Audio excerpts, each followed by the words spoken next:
It's time for This Week in Recruiting with Greg Powers. Let's start with our prospect on the rise. Our prospect on the rise, we're going to Houston. Big Houston area show. It is.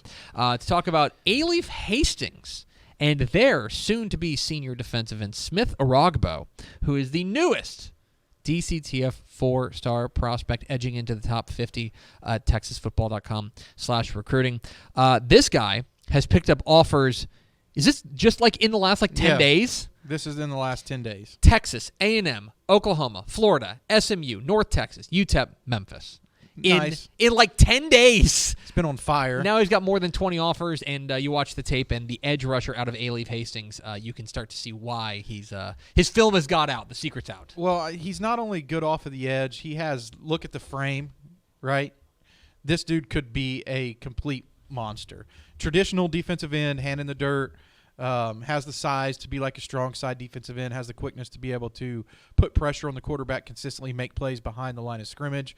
I think that he really fits into any scheme, 3-4 or 4-3, which will help him secure a lot of scholarship offers in and of itself, or more than the regular, sometimes you look at a guy and you're like, oh, well, he's a 3-4 hybrid edge. I think he could play anywhere in any scheme. I believe that Texas Tech got the ball rolling on his recruitment almost a year ago, kind of uncovered him, which they tend to do in Texas high school football. But now all the powerhouse schools are coming after him as well, and he's a big-time player. Let me follow up with you on something. You mentioned he's got that kind of scheme versatility, scheme flexibility that he could play in a 3-4 and a 4-3.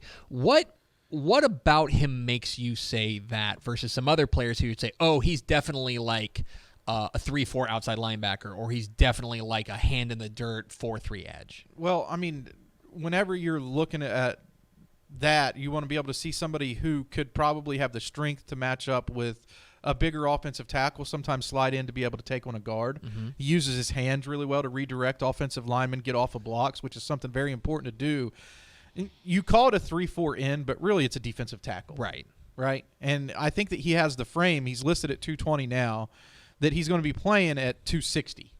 Yeah. Right? And to be able to play at 260 in a 3-4 system, you need to be able to be strong enough and use your hands well enough to get off of a block of somebody who may be 330 pounds.